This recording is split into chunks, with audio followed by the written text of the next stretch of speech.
BJP के लिए होगा कितना आसान, देखिए ओपिनियन पोल में जनता का क्या है अनुमान। चलिए अब आपको आंकड़ों की बात करते हैं और नतीजे दिखाते हैं।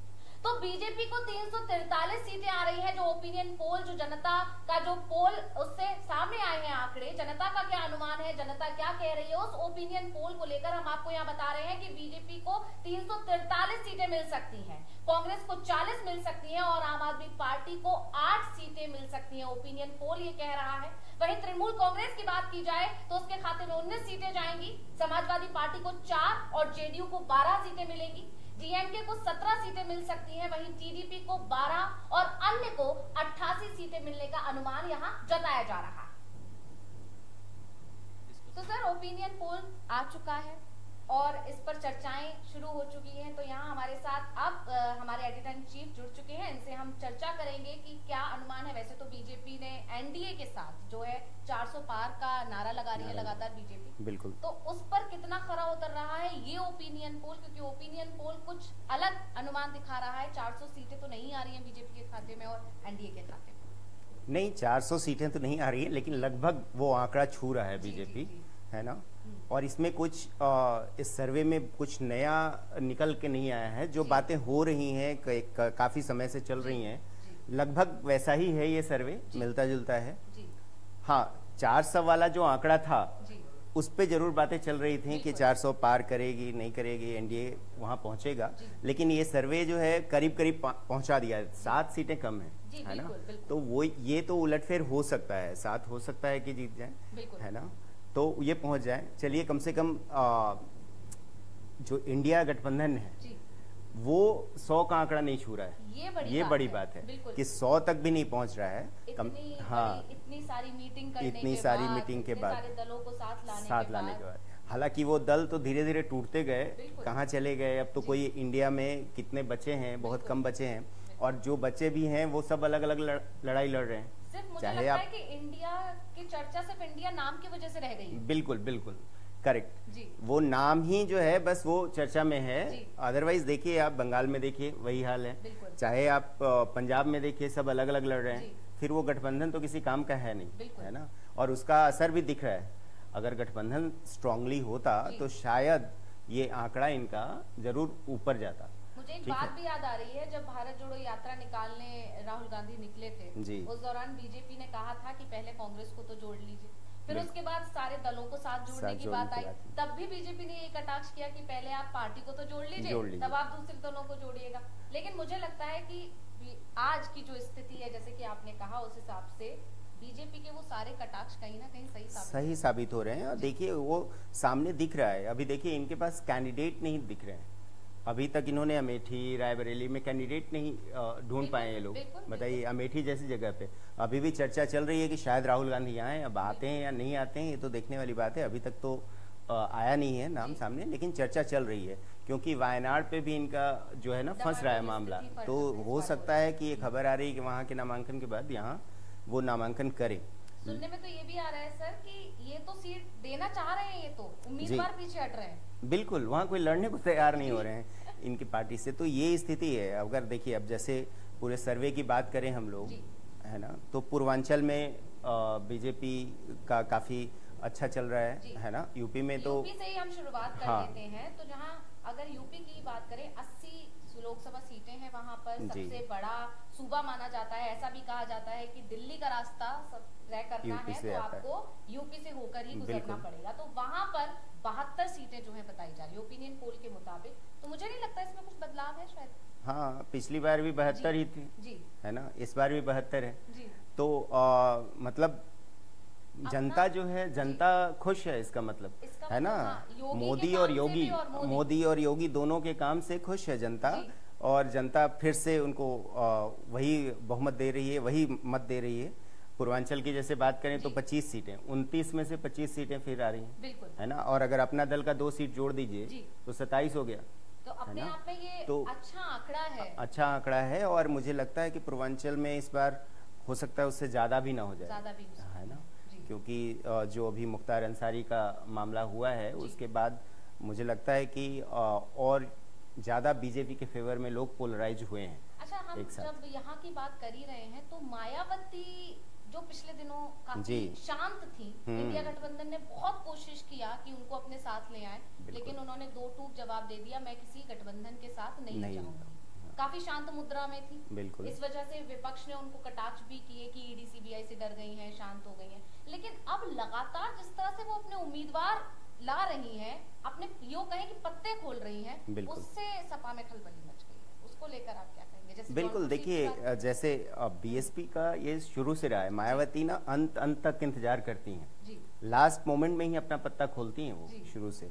और ये भी रहा होगा कि जो बातें चल रही थी कि मायावती बी टीम हो गई हैं बीजेपी की, तो और उनकी राजनीति अब बची है या नहीं बची, ये चर्चा तक हो रही थी, तो उनको ये दिखाना भी था। देखिए, और वो पुराने वाले ही स्टाइल में आई हैं, अब भी अभी भी आई। देखिए, उनको सोने का मुकुट स्टेज पे लोग भेंट कर रहे हैं, आज भी तस्वीर आई है ना। तो जैसे पहले होता था कि भाई उनके लिए लोग उपहार लेके आते थे, आज भी वैसे ही वही वाला क्रेज था कि बिना चप्पल के सब लोग थे, मायावती चप्पल में थी, है ना। तो वो दिखाना चाह रही हैं इससे कि मैं अभी गई नहीं हूँ, मैं हूँ, मैं राजनीति में हूँ।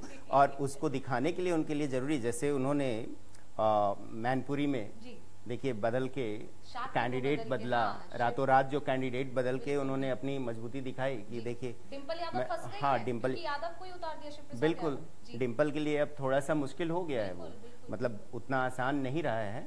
हालांकि मैनपुरी में 80 के बाद तो मुलायम सिंह का ही रहा है परिवार वहाँ पे हमेशा से। लेकिन कहीं ना कहीं वोट शेयर पर तो असर पड़ेगा। वोट शेयर पे तो जरूर पड़ेगा, क्योंकि कुछ न कुछ वोट तो कौन है, शिव प्रसाद यादव है ना मैनपुरी से। तो यादव कैंडिडेट उतारने से पहले शाक्य उतर रहे थे, अब ये, और शाक्य को वापस लेने से फायदा इनको होगा, बीजेपी को फायदा होना है, क्योंकि वो सारा शाक्य वोट तो एक तरफ हो गया, है ना। ये तो कुछ मुद्दे हैं जिसकी वजह से विपक्ष कह देता है कि मायावती जो है बीजेपी को इनडायरेक्टली या पीछे से सपोर्ट कर रही है। बिल्कुल, यही सब मुद्दे हैं सच में जो उनको बता देता है। लेकिन मायावती मुझे लगता है कि वो अपनी ताकत दिखाना चाहती हैं, है ना, और ये बता सकती हैं, सपा को भी दिखाना चाहती हैं कि भाई मैं अभी मैं आपकी, है ना, हूँ। और हाँ, अखिलेश को ये दिखाना भी चाहती हैं कि मैं बुआ हूँ। हाँ, वही बात मैं कह रहा था कि मैं तुम्हारी बुआ हूँ, ये बात ध्यान रखो जरा, है ना। बबुआ, हाँ, स्टाइल में बबुआ ही रहो। मैं तुम्हारी बुआ हूँ, तो बुआ समझो। और अगर देखिए जैसे जौनपुर सीट की बात कर लीजिए आप, जौनपुर सीट पर भी सर पेच फंस गया है। इसी तरह से उन्होंने एकदम से उम्मीदवार जो उतारा, उसकी वजह से वहाँ भी जो है चीजें बदल गई हैं। वहाँ पे भी यही कहा जा रहा है कि बसपा ने खेल बिगाड़ दिया है, खेल चेंज। धनंजय सिंह की जो पत्नी हाँ, टिकट दे दिया, बिल्कुल। उसके बाद से, क्योंकि धनंजय सिंह अपने आप में वहाँ किंग माने जाते हैं। मतलब हमने आज एक रिपोर्ट भी चलाई और पोल भी चलाया, आप लोगों ने भी शायद देखी होगी। उस पर सबसे नंबर 1 पर जो रही है वो धनंजय सिंह की पत्नी ही रही है, और उन्हीं के पक्ष में सबसे ज्यादा वोट किया। लोगों का ये कहना है बीजेपी जीतेगी जरूर, लेकिन वहाँ तो धनंजय सिंह। हाँ, जो पोल में देखा, हमारे पोल में, हमारे पोल में, हाँ, दूसरे नंबर पे बीजेपी है, कृपा शंकर सिंह। हालांकि लोकल लोग ये कह रहे हैं कि वो बाहर से आए हैं, मुंबई में हमेशा राजनीति की कृपा शंकर सिंह ने, और यहाँ आके जब वो रहने वाले वो वहाँ के हैं जौनपुर के, लेकिन पूरी राजनीति जो की वो मुंबई में की है उन्होंने। तो इसलिए लोगों का थोड़ा सा वो भी है, लोकल लोगों का, कि ये लोकल है नहीं, है ना। तो इस वजह से भी थोड़ा हो रहा है। और अब ये बीएसपी के कैंडिडेट जो आई हैं, रेड्डी जी, तो धनंजय सिंह का दबदबा तो है उस जिले में, है ना, और उसका फायदा इनको मिलेगा बीएसपी को। और जेल से ही जीत जाएंगे, उसका नतीजा हमने अभी पोल जो चलाया उसमें दिखा, पोल में दिखा, है ना। कमेंट्स में जरूर बीजेपी कुछ लोगों ने किया, लेकिन अगर ओवरऑल पोल देखिए तो बीजेपी सेकंड नंबर पे, और अच्छा खासा फासला था, काफी अच्छा खासा, है ना, फासला था वहाँ पे। तो 25% शायद बीजेपी को था, और सपा का तो ये कहिए कि ना के बराबर कहीं था, बिल्कुल थोड़ा बहुत। उसके अलावा जो सबसे बड़ा जो आंकड़ा था, सबसे बड़ा धनंजय सिंह की पत्नी जयश्री कला रेड्डी जो है, उनको तो जौनपुर अब आसान नहीं है बीजेपी के लिए, थोड़ा टफ तो है। मेरठ में भी थोड़ा मुझे लगता है कि मामला कहीं ना कहीं अरुण गोविल के उतरने से थोड़ा सा पक्ष में बीजेपी के जा सकता है। हाँ, पक्ष में जा रहा है, लेकिन वो जो ठाकुर था, जो पश्चिम में जो ठाकुर की नाराजगी हुई है, तो उसकी वजह से बीएसपी ने ठाकुर कैंडिडेट उतार दिया है वहाँ पे, है ना। तो यहाँ थोड़ा पेच और फंसा दिया है। तो मायावती हर जगह अपना प्रभुत्व दिखाने की कोशिश कर रही है कि मैं हूँ अभी राजनीति में, है ना। मतलब ये ध्यान देना, आप जब चुनावों की तैयारियां शुरू हुई थी, जब क्या कहते हैं इलेक्शन डेट्स का ऐलान नहीं हुआ था, तब तक मायावती कहीं नहीं थी। लेकिन आप, ये बड़ी बात है कि आज जब 3 दिन रह गए हैं सिर्फ इलेक्शन जो है होने में, वोटिंग होने में जो सिर्फ 3 दिन बचे हैं, उससे पहले अगर मायावती चर्चाओं में आ गई हैं, तो ये अपने आप में छोटी बात तो नहीं है। इससे पता चलता है कि वो बहुत मंझी हुई खिलाड़ी है। बिल्कुल। और ये सब शुरू कब हुआ, जब उनके भतीजे जो है आकाश आनंद, है ना, उन्होंने जो भाषण दिया उस दिन, और उसमें उन्होंने बहुत कड़ा प्रहार किया, बीजेपी पे भी किए और उसके और समाजवादी पार्टी पे भी किया, और उसके बाद से ये फिर शुरू हुआ है अभी। तो मायावती ने एक तरह से थोड़ी सी गर्मी लाई है ना चुनाव में, कम से कम थोड़ी दिलचस्पी बढ़ी है चुनाव में। नहीं तो एकदम ठंडा चल रहा था, है ना, कोई विपक्ष का वो नहीं आ रहा था। हाँ, कोई विपक्ष था ही नहीं, दिख ही नहीं रहा था कहीं पे, और कुछ कर नहीं रहा था। कम से कम मायावती कुछ कर तो रही है, लोगों की दिलचस्पी तो बढ़ी है इसमें तो है। देखना तो पड़ेगा ना। आप जो अगर मैनपुरी सीट की बात करें, हम जौनपुर सीट की बात करें, मेरठ की बात करें, अब लोगों का ध्यान होगा इन सीट्स पर क्या हुआ। बिल्कुल, त्रिकोणीय मुकाबला। अभी तक या तो बीजेपी था, बस समाजवादी पार्टी था। हाँ, कांग्रेस तो कहीं नहीं दिख रही थी, और समाजवादी पार्टी भी उस तरह से कहीं दिख नहीं रही है, मतलब कैंपेन करते हुए, और उतना कुछ दिख नहीं रहा रोड पे। ये मायावती के आने के बाद ही दिलचस्पी हुई है। और ये देखिए कि आप जैसे जो थोड़ी बहुत दिलचस्पी हो रही है वो बीजेपी में ही कुछ हो रहा है, उथल पुथल। तो लोगों को, जैसे आप पश्चिमी यूपी की बात करें, तो जैसे राजपूत और राजपूतों का जो टकराव आया, प्रोटेस्ट, है ना, संजीव बालियान के साथ, तो उसमें थोड़ा इंटरेस्ट जग रहा है। मतलब विपक्ष कुछ नहीं कर रहा है, जो भी हो रहा है वो बीजेपी ही दोनों तरफ से खेल रही है। बस नाराजगी से, बिल्कुल, या अपनी लोकप्रियता से सिर्फ बीजेपी ही है, विपक्ष का कहीं नाम नहीं है। और अगर बात करें तो पीलीभीत सीट की हम बात और कर सकते हैं। वहाँ पर इस बार कैंडिडेट बदला है, क्योंकि हमेशा जितिन प्रसाद जो आए हैं पीलीभीत में, खड़े हुए हैं बीजेपी से, क्या कहते हैं, वरुण गांधी वहाँ हमेशा हुआ करते थे, तो इस वजह से और थोड़ा सा फंस सकता है। वरुण गांधी को टिकट नहीं दिया, हालांकि उन्हें साधने के लिए उनकी माँ को टिकट जरूर दिया है। हाँ, माँ को दिया है, लेकिन थोड़ा बहुत मामला फंस सकता है पीलीभीत में।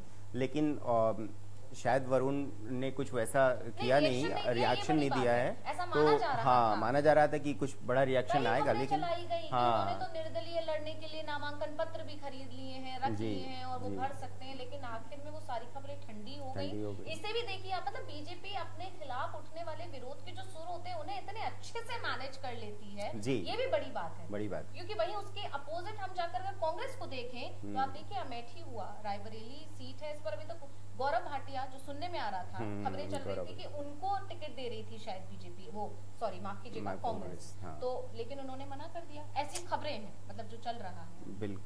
बिल्कुल गौरव भाटिया या गौरव बल्लभ थे शायद, है ना, करेक्ट है ना। तो ये सारी चीजें हैं, कांग्रेस कहीं ना कहीं इन सारी चीजों में पीछे है, और इसी का नतीजा है कि आज सबसे बड़ी विपक्षी पार्टी होने के बावजूद, इंडिया गठबंधन को लीड करने के बावजूद, चर्चा कहीं कांग्रेस की नहीं है। हाँ, और इंडिया गठबंधन को लीड कर ही नहीं पाई ना एक्चुअली। अगर कर पाती तो एक गठबंधन बनता।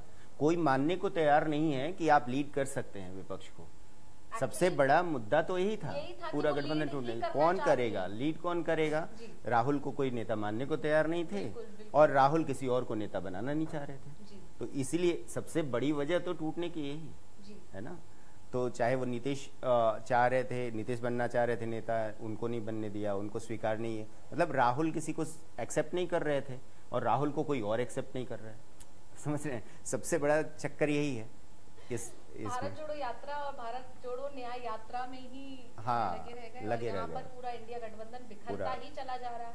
सबसे पहले ममता बनर्जी ने खुद को अलग किया, फिर पंजाब में आम आदमी पार्टी ने कह दिया। तो ये अपने आप में चुनाव आते आते, मतलब था ना कि जैसे कहा जा रहा था कि अभी तो पिक्चर बाकी है, यहाँ वो उल्टा हो गया। हाँ यहाँ बिल्कुल उल्टा हो गया। देखिए, और यूपी तो हम लोग मतलब बीजेपी ने जो सर्वे, हम लोगों ने भी सर्वे किया है उसमें भी, और अभी जो इंडिया टीवी CNX का सर्वे है उसमें तो क्लीन है कि 72 सीट्स, मतलब क्लीन स्वीप ही कहा जाएगा। बिल्कुल कहा जाएगा। अगर वो पुरानी सीट्स लगातार बरकरार है रहती बीजेपी, बिल्कुल, तो अपने आप में वही माना जाएगा। 8 सीट्स मेरे हिसाब से कोई बहुत बड़ा वो नहीं, और इसमें ज्यादा ही आने के चांसेस मुझे लगते हैं, क्योंकि देखिए हर रीजन में पूर्वांचल की बात करें, अवध की बात करें, या सेंट्रल यूपी की बात करें, या ये रोहिलखंड इलाका जो है, गंगा किनारे वाला जो इलाका है, ये इस इलाके में भी रोहिलखंड और वेस्टर्न यूपी में तो क्लीन स्वीप हो रहा है जी। हालांकि वेस्टर्न यूपी में कुछ मुझे लगता है कि कुछ असर होगा शायद, जो राजपूत प्रोटेस्ट हो रहे हैं उसकी वजह से।